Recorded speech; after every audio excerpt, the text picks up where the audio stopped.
and welcome to The Interview, HT's talk show, where we bring you people who matter. This week, we have with us Mr. Asaduddin Owaisi, four-time Member Parliament and President of the AIMIM.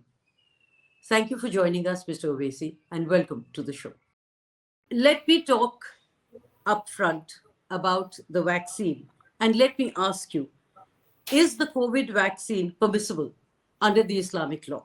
Yes, it is permissible. I have read many opinions and fatwas given by different Islamic scholars, in the world, and they have said that yes, the primary objective in the Sharia is to save a life of human being. So I am sure that this is permissible, and there should not be any problem as far as Muslims taking this vaccine is concerned, because we have to save lives. You know, in Indonesia, when the measles cases had risen, the clerics there had said that the pork-driven gelatin should not be taken. So the Muslims stopped taking them. And with that, the cases started spiking. What do you think should be done in India to stop this misinformation about the COVID vaccine? I'm sure that this should not be a problem as far as taking the COVID vaccine is concerned, as far as India is concerned, because the little Islamic knowledge I have, even if a medicine has alcohol, that is permitted medically to be used. You cannot, as a Muslim, I cannot consume alcohol because that is not permissible in my religion. But as far as medicine is concerned, to save life is concerned, that is allowed. So I'm sure that it should not be a problem as far as Muslims taking the COVID vaccine is concerned.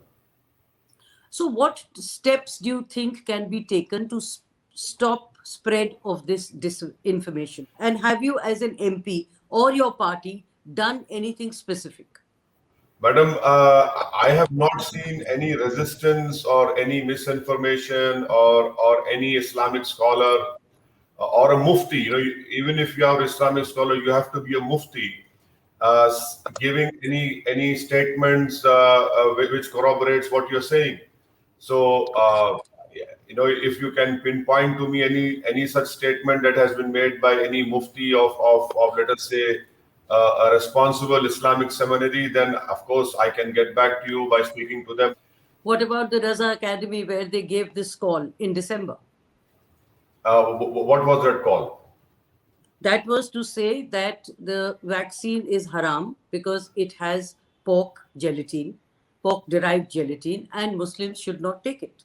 No. Now you have pinpointed, you have said about Raza Academy. I'll definitely speak to the responsible people of Raza Academy in Mumbai. Don't you think, as a member of parliament and someone who heads a very influential organization, you could have been proactive in issuing some advisory or some statements to dispel initial impressions which were anti-vaccine? Being a member of parliament, when the nationwide vaccination started, I was there in the government Osmania hospital. My party MLAs in Hyderabad were present in their respective government hospitals in their constituencies where this vaccine was being administered. So our presence itself, answers your question. You know, Mr. Owaisi, being there, being a silent spectator, waiting to counter misinformation is one part of it. But being proactive and taking the first step to disseminate correct information and information which would be useful is another. So my question was, have you as a member of parliament or your party done something to be proactive in setting the record straight about the vaccine not being haram, rather than as a counter? Madam, what proactiveness is required? Because, I hate to say this, but in every issue, it is the Muslims who have to be proactive. It is the Muslims who have to prove their nationalism. It is Muslims who have to join the mainstream. It is Muslims who have to disprove. And I am not here to dispel all these so-called myths which are created around me as an Indian Muslim. You said that as Muslims, why should we always have to prove ourselves? That is not what I was saying. Since pork is a Muslim issue and an issue which relates to their religion, it becomes important to dispel the impression. And I was asking this in that context. No, madam, as far as consumption of pork or alcohol is concerned, that is a no-no in Islam. As far as usage of it is in medicine is concerned, I am not an Islamic scholar. I cannot answer to you on as far as this particular pork being included in the vaccine. My issue was not whether it was haram or not. That I accept what you're saying. I'm only talking about you or some other Muslim leaders who should have been proactive in disseminating this positive information. That is my question. So the dissemination or misinformation should start from the Union government. Did the government of India speak to different people if they wanted a positive publicity, if they didn't want any misinformation, then the health minister, the Union health minister, the Prime Minister of India should have taken the lead. Let us talk about the anti-conversion law. First in Uttar Pradesh and now in Madhya Pradesh. What would you like to tell the government and your community, the Muslims? This is nothing but continuation of Muslim hatredness as far as the ruling BJP party is concerned. They are hellbent on creating more hatred for Muslims by creating a fear among the majority community that the Muslims are a threat, and they are hellbent on converting the majority community. Now, for God's sake, there is an empirical evidence in Uttar Pradesh which clearly shows that the many cases that had been booked against this unconstitutional ordinance that has been issued by Uttar Pradesh, majority has been used against the Muslims. You know, when the constitution was being drafted, some of the members of the subcommittee, some women members of the subcommittee said that conversion should be a fundamental right. Now the ordinance not only turns it on its head, but also looks the other way when it comes to reconversion. That means conversion is illegal, but look the other way when it comes to reconversion. Exactly, that in itself is a clear, blatant, vulgar violation of right to equality, which is a fundamental right in our constitution. You cannot have laws being made on religion which discriminates against other Indians. This is a clear and blatant violation of right to equality. You talk about Constituent Assembly debates. That is what Baba Saheb Ambedkar said when the Constitution was drafted. He said, "मैं आपको ज़मीर की आज़ादी दे रहा हूँ." I'm giving you freedom of conscience. That if you don't like a religion, change it. And that is what Baba Saheb Ambedkar did. He converted from Hinduism to Buddhism.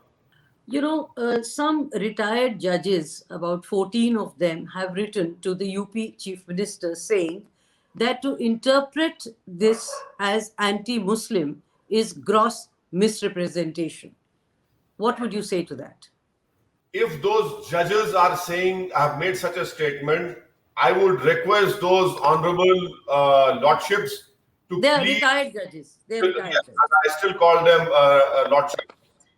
They can get empirical evidence that so far the number of cases that have been booked under this draconian unconstitutional law, 95%, maybe 98% are Muslims. You've been hitting out at the BJP government, but politically, you're being dubbed as someone who is directly or indirectly helping the BJP government by dividing the Muslim vote. You did that in Bihar, allegedly, and are all set to repeat that experiment in West Bengal. What would you say in your defense? Madam, please allow me to refuse to answer to these such baseless and third-rate allegations which are being made by third-rate political parties who don't have any guts and courage of conviction and intellectual honesty to take on BJP. I have said it many times, that I will contest the political party. It is not my job to ensure that some so-called secular party wins and I lose. My job as a representative of political party is to contest elections, because that creates confidence and strengthens our democracy. And secondly, I want political representation. I want share in the political representation. I will repeat, to quote you, another third-rate allegation, which is a senior Congress leader has called you a vote cutter and asked the non-BJP parties to be careful of you. Well, you see, I don't want to reply to a third-rate politician allegations, because he's a senior Congress leader. Let me complete. I call him third-rate because they don't have clarity at their topmost level. They don't have who runs their party. No one knows. So it is first they should get their own house in order, and then start talking about political fight with MIM or BJP. Do you see yourself as a vote cutter? And how do you think your strategy is going to be in West Bengal? Madam, let me say again, I refuse to answer to this question. I'm sick and tired of answering. Vote cutter for what? My contesting elections should be a good sign. It should be welcome that, yes, you have a political party which is contesting elections, which is creating confidence. And those secular parties are not able to create that confidence in this support base of my party, which is between 18 years to, let us say, 35 years. Your party did very well in Bihar. Are you set to repeat that feat in West Bengal? Madam, definitely, inshallah, we'll try our level best in West Bengal. We will want to repeat that same performance, but end of the day, it is the Almighty who knows whether we are going to be successful or not. Do you think Mamata Banerjee has strong chances of staging a comeback? It is Mamata Banerjee's misgovernance that the BJP could win 18 Lok Sabha seats despite my party not contesting. Why is it that the tallest leaders of TMC have now joined BJP? So there must be something wrong in the leadership of TMC, that such people who stood with you in thick and thin, who stood with you when bombs were being thrown at you, who risked their lives, now they've joined BJP.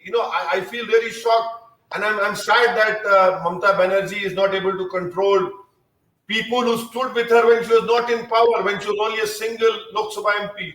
So this speaks volumes about her collective leadership. Between the BJP and the TMC, which do you think is a lesser devil? And Madam, there is no lesser evil or lesser devil is concerned. They are two sides of the same coin. They don't allow independent Muslim political leadership to come up, because both of them assume that it is against their party's ethos, they're against their so-called nationalism. So that is why we are going over there along with Pirzada Abbas Siddiqui, and I'm sure that Pirzada Abbas Siddiqui of Furfura Sharif will play a very active and an important role in the forthcoming assembly elections. Yes, he said, I only want to be a kingmaker. Well, I hope he succeeds. I have made a statement to that effect that my party would stand with Abbas Siddiqui. And be kingmakers? Madam, as far as I'm concerned, I want to serve the people. We are contesting as a political party. MIM is going to contest for the first time in West Bengal, and ensure that, we play an important role. Let me take you back to what happened on January 26th when the Red Fort was breached. isn't India shamed? If India was shamed, you say, then the demolition of Babri Masjid was also a shameful act. If India was shamed on 26 January, then India was also shamed in 84 when the Sikhs were killed, like left, right, and center in the streets of Delhi. India was also shamed when Mahatma Gandhi was assassinated. India was shamed in Gujarat. India was shamed in Delhi massacre. India was shamed in Mumbai, December 92, January 93, and also in March 93. India was also shamed when for 2 months the farmers have been protesting and 100 farmers died in that protest. That is also shameful. That would also should shake our conscience. Mr. Owaisi, two wrongs don't make a right. And I get the feeling that somewhere you are quite all right with what happened on January 26th. I don't agree with violence. I condemn violence, whether it is state violence or any sort of violence is concerned. In a democracy, there is no place for violence. But I am of the opinion that the government of India, headed by Mr. Narendra Modi, the Prime Minister should have taken the lead. When you can suspend these laws for 1.5 years, why can't you suspend it completely? The government has diluted many provisions, and now it has put the farm laws on hold. So that should be good enough for the way forward. So why are the farmers also insisting and doing things like breaching the Red Fort? 18 months, why not another 18 months? What is wrong? Same question can be put to the farmers. If 18 months, why not settle at that? The farmers have taken rightfully a maximalist approach that you have to repeal these laws, and many of us agree with that. And I think it is unreasonable to say repeal, nothing short of that. No, there is nothing wrong in that. There is nothing wrong in that, because if you pass unconstitutional laws on the strength of your brute majority, rightfully suspicions are raised and their demand is proper. Heavens are not going to fall if Sri Narendra Modi's government repeals these laws. You take them into confidence after repealing of these laws are concerned. You speak to them and find a way out. The same formula can be applied even by suspending them for 18 months. I don't agree with that contention of yours. I totally agree with what the farmers are saying, that there has to be a complete withdrawal of these laws. And don't you think the farmers are losing sympathy? First, by not backing off and being adamant that repealing and nothing short of that. And then what happened at the Red Fort? Madam, losing sympathy, all these things, I don't believe in that. What sympathy? Let me rephrase. Not sympathy, but public support. I don't think so. They will lose public support. They represent a huge electorate as well. And they will not lose that public support. They have taken a right decision in condemning the violence, and their protest will continue. Mr. Owaisi, thank you very much. Thank you for answering all the questions and for your time. Thank you for being so much, with madam, us. for inviting me. Thank you, madam. Thank you.